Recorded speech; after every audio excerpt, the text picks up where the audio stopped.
എന്തായാലും ഇപ്പോൾ വരുന്ന ഏറ്റവും ആശ്വാസകരമായ വാർത്ത ഇന്നലെ രാത്രിയോടെ അടച്ച മിക്കവാറും എയർ സ്പേസുകളെല്ലാം മിഡിൽ ഈസ്റ്റിലെ എയർ സ്പേസുകളെല്ലാം തുറക്കുന്നു. ഖത്തർ എയർ സ്പേസ് ഇന്നലെ രാത്രി ഏറ്റവും ആദ്യം ഈ ആക്രമണത്തിന് പിന്നാലെ അടച്ചിരുന്നു. ഇപ്പോൾ അവിടുന്ന് വ്യക്തിപരമായി കൂടി ലഭിക്കുന്ന സന്ദേശങ്ങളൊക്കെ അവിടെ അടച്ചിരുന്ന എയർ സ്പേസ് തുറക്കുന്നു. ഫ്ലൈറ്റുകളെല്ലാം അവരുടെ പ്രവർത്തനം പുനരാരംഭിക്കുന്നു. 6 മണിയോടെ തന്നെ അവിടെ ബോർഡിംഗ് എല്ലാം ഖത്തർ എയർപോർട്ടിൽ ആരംഭിച്ചിട്ടുണ്ട് എന്ന വിവരങ്ങൾ അവിടെ നിന്ന് തന്നെ നേരിട്ട് ലഭിക്കുന്നുണ്ട്. ഇപ്പോൾ ഡോക്ടർ സജിമോൻ ആന്റണി നമ്മളോടൊപ്പം ചേരുന്നുണ്ട്. ഡോക്ടർ സജിമോൻ, വീണ്ടും പാകിസ്ഥാൻ ഇന്ത്യ സംഘർഷമുണ്ടായതുപോലെ ആ സമയത്ത് ട്രംപിന്റെ പോസ്റ്റ് വന്നത് ഓർമ്മിപ്പിക്കുന്ന തരത്തിൽ ഇന്നലെ ഖത്തറിലേക്കുണ്ടായ ആക്രമണത്തിന് പിന്നാലെ അമേരിക്കയുടെ ഭാഗത്തു നിന്ന് ട്രംപിന്റെ ഭാഗത്തു നിന്ന് ഒരു പ്രതികരണം വരികയാണ്. പക്ഷേ ഇപ്പോഴും ഇറാൻ വിദേശകാര്യമന്ത്രിയൊക്കെ പറയുന്നത് അങ്ങനെ ഒരു ഫോർമൽ അഗ്രിമെന്റിലേക്ക് എത്തിയിട്ടില്ല. അവർ നിർത്തുകയാണെങ്കിൽ ഞങ്ങൾ നിർത്താം. അത് കഴിഞ്ഞ ആഴ്ചയും പറഞ്ഞതാണ്. ഏതാണ്ട് സമാനമായ ഒരു സാഹചര്യമാണോ ഇപ്പോൾ ഇവിടെ സംസാരിച്ചുകൊണ്ടിരുന്ന ശ്രീ മോഹൻ വർഗീസ് ഒക്കെ പറയുന്നത് പോലെ ഒരു സ്റ്റേജ് ഡ്രാമയുടെ ഒരു ഫീൽ അവിടെ അമേരിക്കയിൽ കിട്ടുന്നുണ്ടോ? തീർച്ചയായിട്ടും ഇതൊരു തനിയാവർത്തനമായിട്ട് തന്നെയാണ് എനിക്ക് തോന്നുന്നത്. ആദ്യം തന്നെ എല്ലാവർക്കും warm good morning from USA. India Pakistan യുദ്ധത്തിൽ നമ്മൾ സംസാരിച്ച അതേ ആംഗിൾ തന്നെ ആദ്യത്തെ വെടി ഇവിടെ നിന്നായിരുന്നു. ട്രംപിന്റെ ട്വീറ്റ് ആയിരുന്നു. ഞാൻ പ്രൈം മിനിസ്റ്റർ മോദിയോട് പറഞ്ഞിട്ടുണ്ട്, അല്ലെ പാകിസ്ഥാനോട് പറഞ്ഞിട്ടുണ്ട് ഇവിടെ നിർത്താനായിട്ട്.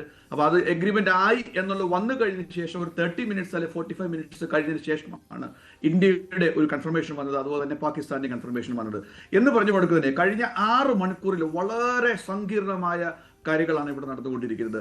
6 മണിക്കൂർ അല്ലെ 7 മണിക്കൂർ മുമ്പ് നമ്മൾ കണ്ടു ഏകദേശം 12 മിസൈലുകളാണ് സ്മോൾ അല്ലെങ്കിൽ ഇടത്തരം അല്ലെങ്കിൽ mid size small size ballistic മിസൈലുകൾ ഖത്തറിലേക്ക് വരികയും അന്നേരം പല മീഡിയകൾ റിപ്പോർട്ട് ചെയ്യുണ്ടായി അമേരിക്കയുടെ ബേസ് കംപ്ലീറ്റ് കത്തി നശിച്ചു, ഭയങ്കരമായിട്ട് തകർത്തു എന്നൊക്കെയാണ് പറഞ്ഞത്. എന്നാൽ നമ്മൾ പറഞ്ഞത് ഇതായിരുന്നു, 12 മിസൈൽ വന്നു, എന്നാൽ താഴേക്ക് വന്നത് 1 മാത്രമേ ഉള്ളൂ, ബാക്കി 11 അത് ഇന്റർസെപ്റ്റ് ചെയ്തു. അപ്പം അതൊരു വളരെ എക്സ്പെക്റ്റഡ് ആയിരുന്ന ഒരു കാര്യമായിരുന്നു. കാരണം ഇവിടെ നിന്ന് നോക്കുമ്പോൾ 5 കാര്യങ്ങളിലായിരുന്നു അമേരിക്കയുടെ ഒരു കൺസേൺ അല്ലെങ്കിൽ പ്ലാൻ ഇരുന്നത് എന്നുള്ളത്.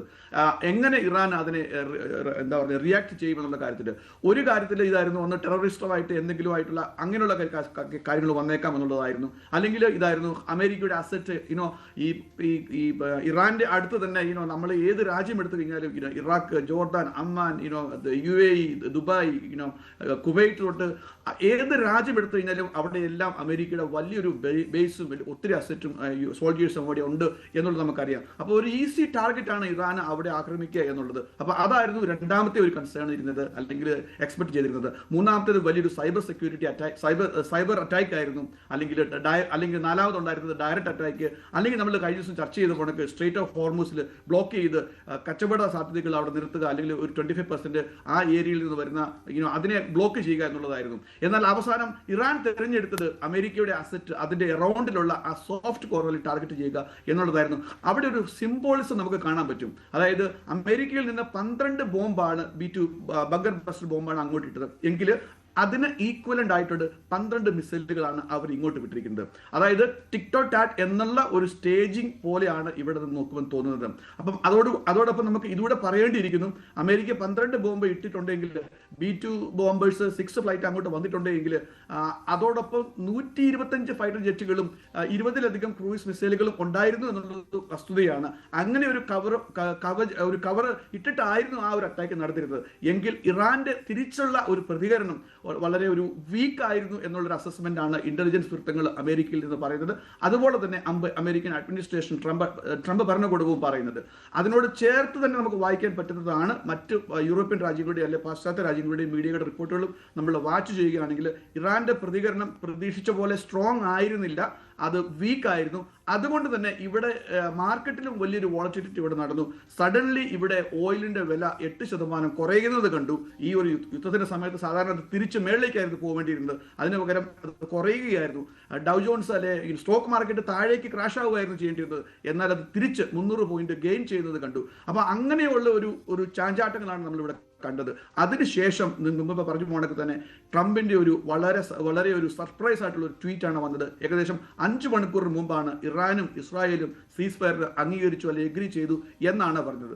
എല്ലാ മീഡിയയും, പാശ്ചാത്യ മീഡിയയും അമേരിക്കൻ മീഡിയയും അങ്ങോട്ടും ഇങ്ങോട്ടും ഒക്കെ അതിന്റെ കൺഫർമേഷൻ നോക്കിയാലും അവർക്ക് കൺഫർമേഷൻ കിട്ടിയില്ല. ഏകദേശം 3 മണിക്കൂർ മുമ്പ് ഒരു പ്രതീതി ഉളവായി ട്രംപിന്റെ ട്വീറ്റ് 100% അക്ഷരാർത്ഥത്തിൽ ഇറാനും ഇസ്രായേലും അംഗീകരിച്ചു എന്ന് പറഞ്ഞു. അതിനുശേഷം 2 മണിക്കൂർ മുമ്പത്തേക്കും ചെറിയ വ്യതിയാനങ്ങൾ വന്നു. അതിനകത്ത് ഇസ്രായേലിന്റെ ക്യാബിനറ്റ് മീറ്റിംഗ്, വാർ ക്യാബിനറ്റിന്റെ മീറ്റിംഗ് അവിടെ നടന്നു. അതേസമയം വൈറ്റ് ഹൗസിൽ ഇവിടെ അടിയന്തര മീറ്റിംഗ് നടന്നു. അതേസമയം ഇറാന്റെ അവിടെ അടിയന്തരമായിട്ട് മീറ്റിംഗ് നടന്നു.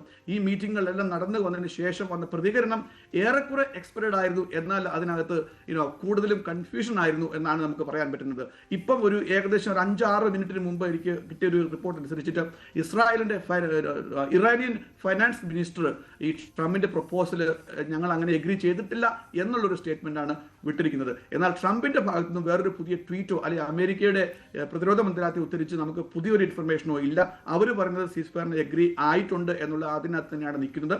ഇസ്രായേൽ അതിനോട് ഏറെക്കുറെ ചേർത്ത് പറഞ്ഞിട്ടുണ്ട്. കാരണം ഇറാൻ ഇങ്ങോട്ട് ഇനിയും മിസൈൽ വിടുന്നില്ല എങ്കിൽ ഞങ്ങളും കണ്ടീഷണലി എഗ്രി ചെയ്യുന്നു എന്നുള്ള ഒരു സ്റ്റേറ്റ്മെന്റിലാണ് നിൽക്കുന്നത്. അപ്പോൾ ഏറെക്കുറെ നോക്കിക്കഴിഞ്ഞു കഴിഞ്ഞാൽ ഒന്നെങ്കിൽ ഇതൊരു ശുഭകരമായിട്ട് പര്യവസാനിക്കാനുള്ള അറ്റ്ലീസ്റ്റ് ടെമ്പററി ആയിട്ടെങ്കിലും ഒന്ന് ഒതുങ്ങാനായിട്ടുള്ള ഒരു ഇൻഡിക്കേഷൻ ആണ് കാണുന്നത്. അല്ലെങ്കിൽ ഇത് എന്താ പറഞ്ഞ പടക്കത്തിന് തീ കത്തിപ്പോണൊക്കെ വളരെയധികം വ്യാപിപ്പിക്കുന്ന തരത്തിലുള്ള ഒരു തലത്തിലേക്ക് പോകാനുള്ള ഒരു പോസിബിലിറ്റി ഉണ്ട്. കാരണം ഇതുവരെ ഇറാനും ഇസ്രായേലും ആയിരുന്നു, അല്ലെങ്കിൽ കഴിഞ്ഞ 3-4 ദിവസമായിട്ട് അമേരിക്ക ഡയറക്റ്റ് അതിനകത്ത് ഇന്റർവ്യൂ ചെയ്തു. അന്നേരം തന്നെ അതിൻ്റെ ഒരു വ്യാപ്തി മാറി. ഇന്ന് അതിൽ നിന്നും വേറൊരു വ്യത്യാസവും കൂടെ വന്നു. ഇറാന് അമേരിക്കയെ ടാർഗറ്റ് ചെയ്യാൻ വേണ്ടിയിട്ട് ഖത്തറിലേക്ക് വിട്ട് കഴിഞ്ഞപ്പോഴത്തേക്കും UAEയുടെയും ഖത്തറിന്റെയും ഒക്കെ വ്യോമ ഇതും ലംഘിക്കുകയാണ് ചെയ്തിരിക്കുന്നത്. അപ്പൊ അങ്ങനെ വരുമ്പം അവർക്കും അവരുടേതായ പ്രസ്റ്റീജ് ഉണ്ട്. അവരുടെ വ്യോമാതിർത്തി ലംഘിക്കുന്നതിനെ അവർ വളരെ സീരിയസ് ആയിട്ട് കണക്കാക്കി അവരും കൂടെ ഇതിലേക്ക് ഡയറക്റ്റ് ആയിട്ട് ജോയിൻ ചെയ്തിട്ടുണ്ടെങ്കിൽ ഇത് കൈവിട്ട് പോകുന്ന ഒരു തരത്തിലേക്ക് പോകാനുള്ള ഒരു പോസിബിലിറ്റി ഉണ്ട്. എന്നാൽ അമേരിക്കൻ ഭരണകൂടം ഇവിടെ നിന്ന് നോക്കുമ്പോൾ, ഇവിടെ നിന്ന് ഇതിനെ ഒബ്സർവ് ചെയ്യുമ്പം അങ്ങനെ ഒരു വഴിയിലേക്ക് പോവാതെ അതിനെ ഒന്ന് വെള്ളമൊഴിച്ച് ഒന്ന് പെട്ടെന്ന് തണുപ്പിച്ച് ഒരു ഇറാന് ഒരു ഫേസ് സേവിങ് കൊടുത്ത് ഇസ്രായേലിനും ഒരു ഫേസ് സേവിങ് കൊടുത്ത് ഇതിനെ ഒതുക്കി തീർക്കുക. അങ്ങനെ വേണം മനസ്സിലാക്കാൻ. ഡോക്ടർ സജിമോൻ, ഞാൻ വളരെ പെട്ടെന്ന് തന്നെ താങ്കളിലേക്ക് മടങ്ങിയെത്താം.